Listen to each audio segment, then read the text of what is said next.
Delhi assembly ఎన్నికలకు ప్రధాన రాజకీయ పార్టీలు సమాయత్తమవుతున్నాయి. ఆమ్ ఆద్మీ, బీజేపీ, కాంగ్రెస్ ప్రధాన పార్టీలుగా బరిలోకి దిగుతున్నాయి. తనదైన పొలిటికల్ స్ట్రాటజీని ఆప్ అమలు చేస్తోంది. ఇండియా కూటమి నుంచి బయటకు వచ్చారు కేజ్రీవాల్.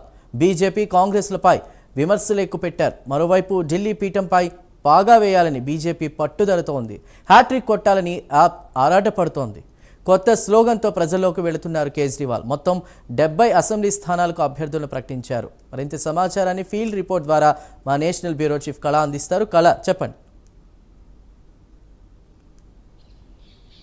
చందు, ఢిల్లీ అసెంబ్లీ ఎన్నికలు ఒకవైపు మహారాష్ట్ర తర్వాత హర్యానా ఎన్నికలు, జార్ఖండ్ ఎన్నికల తర్వాత మరో ఎన్నికల సమరం మాత్రము ఢిల్లీ అసెంబ్లీ ఎన్నికలని చెప్పవచ్చు. ఒకవైపు హర్యానా విజయోత్సవము తర్వాత మనకు మహారాష్ట్ర విజయం తర్వాత బీజేపీ చాలా దూకుడుగా ఉంది. అదే స్ట్రాటజీతో ఢిల్లీ అసెంబ్లీ ఎన్నికల్లో కూడా మొత్తం అంతా కూడా తన యొక్క ఎవరైతే బలము ఉన్నారో అంటే ఆర్ఎస్ఎస్ కానీ తర్వాత ఇతర రాష్ట్రాల్లో ఉన్నటువంటి నాయకులని కూడా ఢిల్లీలో ఇప్పటికే మాత్రం మోహరించిందని చెప్పవచ్చు. దాదాపు ఒక 3 రోజుల నుంచి కూడా ఢిల్లీ అసెంబ్లీ ఎన్నికల యొక్క సమరం మాత్రం ప్రారంభమైంది.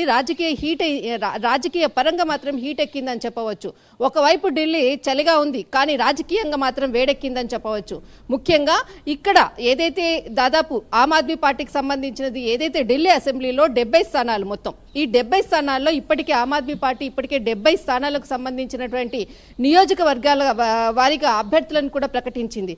అయితే ఇది ఆమ్ ఆద్మీ పార్టీ ముందస్తుగా ప్రకటించి ఆయా ప్రాంతాల్లో ముఖ్యంగా కీలకమైనటువంటి వ్యక్తులను కూడా పాదయాత్రలు చేస్తూ అక్కడ ఉన్నటువంటి వాళ్ళందరితో కూడా మమేకమై కూడా ముందుకు వెళ్తున్నటువంటి ఆమ్ ఆద్మీ పార్టీ ఒకవైపు కనిపిస్తుంది. మరొక వైపు బీజేపీ పార్టీ మొట్టమొదటి లిస్టుని మొన్న ఒక 2 రోజుల క్రితం ప్రారంభించింది. నియోజకవర్గాల వారిగా ప్రకటించింది. దాదాపు 29 మంది ఉన్నటువంటి అభ్యర్థుల మొదటి లిస్టును ప్రకటించింది. ఇందులో మనకు దాదాపు 13 మంది మనకు ఇక్కడ ఏదైతే బీజేపీలో ఉన్నటువంటి వాళ్ళు అయితే 16 మంది చాలా నూతన వాళ్లకు అంటే నూతన వ్యక్తులకు ఇక్కడ స్థానాలు నియోజకవర్గాల వారిగా స్థానాన్ని వాళ్లకు ఆయా అసెంబ్లీ స్థానాలను ప్రకటించింది. దాదాపు 29 మందికి బీజేపీ ప్రకటించింది. మరొక వైపు కాంగ్రెస్ ఈసారి ఎప్పుడైతే హర్యానాలో ఇండియా కూటమిలో ఒక భాగంలో ఉండి ఇండియా కూటమిలో ఆమ్ ఆద్మీ పార్టీ కూడా ఒక భాగం ఉన్నది, కానీ హర్యానా ఎలక్షన్స్ తర్వాత అక్కడ పొత్తు అంటే ఏదైతే కాంగ్రెస్ పార్టీ ఆమ్ ఆద్మీ పార్టీ రెండు కూడా పోటీ చేయాలని ఉన్నాయి, కానీ చివరి దశలో అక్కడ పోటీ అంటే వేరువేరుగా పోటీ చేయడం అదే స్ట్రాటజీ తోటి ఇక్కడ ఢిల్లీ అసెంబ్లీలో కూడా అరవింద్ కేజ్రీవాల్ ఆమ్ ఆద్మీ పార్టీ తర్వాత మనకి ఇక్కడ వచ్చేసేసి కాంగ్రెస్ పార్టీ కూడా వేరువేరుగా పోటీ చేస్తుంది. అయితే ఇక్కడ విమర్శలు మాత్రము తీవ్ర స్థాయిలో స్టార్ట్ అయ్యాయని చెప్పవచ్చు. దాదాపు 2 రోజుల నుంచి ఒకవైపు బీజేపీకి సంబంధించినటువంటి నాయకుడు రమేష్ బిధూరి అక్కడ కాంగ్రెస్ సీనియర్ నాయకురాలు ప్రియాంక గాంధీకి సంబంధించినటువంటి ఒక వ్యాఖ్యాన్ని అతడు నిన్న ఒక ప్రసంగంలో ఆయన ప్రసంగించడము, తర్వాత దీనికి క్షమాపణ కోరుతూ కూడా ఆయన ఒక స్టేట్మెంట్ కూడా ఇవ్వడం జరిగింది. అంటే కాల్కాజీ నియోజకవర్గం నుంచి రమేష్ బిధూరి పోటీ చేస్తున్నారు. అక్కడ ఉన్నటువంటి రోడ్లను ప్రియాంక బుగ్గల వలె నున్నగా చేస్తాను అన్నటువంటి ఒక వ్యాఖ్యాన్ని ఇక్కడ ఆయన చెప్పడంతో ముఖ్యంగా దీనిపై కూడా చాలామంది విమర్శలు చేశారు. చాలామంది కూడా దీనిపై చేయడంతో చివరిగా ఆయన ఈరోజు ఉదయం అంటే దీనిపై కూడా క్షమాపణలు చెప్పడం జరిగింది. మరొక వైపు ఈ ఏదైతే ఈ విషయం అంత ముగుస్తుంది అనంత లోపలే మరొక అంశాన్ని కూడా అతడు నిన్న ఒక అంటే ఏదైతే ఇప్పుడున్నటువంటి ప్రస్తుత ఢిల్లీ సీఎంగా ఉన్నటువంటి అతిషి మీద కూడా విమర్శలు చేశాడు. అంటే ఎప్పుడైతే మార్లినా ఇంతకు ముందు ఉన్నది అయితే ఇప్పుడు ఆమె సింగ్గా మారింది అన్నటువంటి ఒక విమర్శ అంటే ఒక ఆమె మీద ఉన్నటువంటి ఒక ఆమెకి సింగ్గా మారడం అన్నది ఒక వ్యాఖ్యాన్ని ఆయన ప్రస్తుతించాడు. ఆయన యొక్క ఉపన్యాసంలో చెప్పాడు. దీనితో ఈరోజు మధ్యాహ్నం ఆమె స్పెషల్గా ప్రెస్ మీట్ని పెట్టి ఆమె చాలా బాధపడుతూ తన తండ్రి గురించి ఈ విధంగా మాట్లాడాడంటూ కూడా ఆమె ప్రెస్ మీట్లోనే ఆమె కన్నీరు పర్యంతమైంది.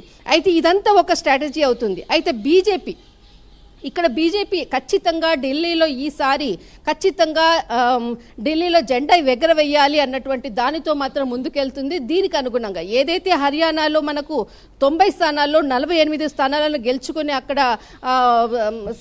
అక్కడ ప్రభుత్వాన్ని ఏర్పాటు చేసింది. అటు మహారాష్ట్రలో 288 స్థానాలకు గాను 228 స్థానాలను ఏర్పాటు చేసి అక్కడ కూడా ప్రభుత్వాన్ని ఏర్పాటు చేసింది. ఇక్కడ 70 స్థానాల్లో కూడా ఖచ్చితంగా ఇక్కడ కూడా ఢిల్లీలో కూడా సీఎం ఇక్కడ కూడా ప్రభుత్వాన్ని ఏర్పాటు చేసే దిశగా దీనికి వెనకాల ఉండి అంటే హర్యానాలో కానీ కీలకంగా వ్యవహరించినటువంటి, మహారాష్ట్రలో కీలకంగా వ్యవహరించినటువంటి ఆర్ఎస్ఎస్ నాయకులు తర్వాత కార్యకర్తలు అందరూ కూడా ఇప్పటికే కూడా ఢిల్లీలో కూడా మొత్తమంతా కూడా ఇక్కడ ఉన్నటువంటి ఏదైతే స్ట్రాటజీగా ముందుకు వెళ్ళాలనే దిశకు కూడా మాత్రం పావులు కడుపుతున్నారన్నటువంటిది ఒక గ్రౌండ్ రిపోర్ట్ మాత్రం ఉంది. ఖచ్చితంగా ఢిల్లీలో మాత్రం గెలవాలి, గెలిపే ధ్యేయంగా ముందుకు వెళ్ళాలన్న దాంతో గత 2 రోజుల నుంచి ఢిల్లీ ప్రజలకు సంబంధించినటువంటి అనేక ప్రాజెక్టులను కూడా ప్రధాని నరేంద్ర మోడీ గారు మొత్తం అంతా కూడా ఆయన 2 రోజుల నుంచి అటు మెట్రోకి సంబంధించింది కానీ అటు రైలు ప్రాజెక్టులకు సంబంధించింది కానీ తర్వాత ఏదైతే మనకు సరోజినీ నగర్ కానీ తర్వాత న్యూ అశోక్ నగర్కి సంబంధించినటువంటి అనేక ప్రాజెక్టులకు కూడా ఆయన ప్రారంభోత్సవాలు చేస్తున్నటువంటిది మనకు కనపడుతుంది. మరొక వైపు కాంగ్రెస్ కూడా ఈరోజు ఏదైతే మహిళలకు సంబంధించినటువంటి పథకాలు అన్ని 3 పార్టీలు ఇక్కడ త్రిముఖ పోటీ ఉంది. తర్వాత అటు ఆమ్ ఆద్మీ పార్టీ, ఇటు కాంగ్రెస్, ఇటు బీజేపీ త్రిముఖ పోటీతోటి ముందుకు ఢిల్లీ అసెంబ్లీ మాత్రం చాలా హీట్ ఎక్కనున్నాయి. ఒకవైపు కాల్కాజీ నుంచి మనకు అతిషి ఇప్పుడున్నటువంటి ప్రస్తుత సీఎం పోటీ చేస్తున్నారు. న్యూఢిల్లీ నుంచి కేజ్రీవాల్ అంటే మాజీ సీఎం కేజ్రీవాల్ పోటీ చేస్తున్నారు. అక్కడ షీలా దీక్షిత్ ఈ కేజ్రీవాల్కి పోటీగా ఏదైతే కాంగ్రెస్ నుంచి మాత్రము షీలా దీక్షిత్ కుమారుడు సందీప్ దీక్షిత్ అక్కడ నుంచి పోటీ చేస్తున్నారు. తర్వాత మనకు బీజేపీ నుంచి కూడా వర్మ అంటే మాజీ ఎంపీ వర్మ పరమేష్ వర్మ అక్కడ నుంచి పోటీ చేస్తున్నారు. ముఖ్యంగా అక్కడ న్యూఢిల్లీ తర్వాత ఇక్కడ కాల్కాజీ చాలా కీలకమైనటువంటి.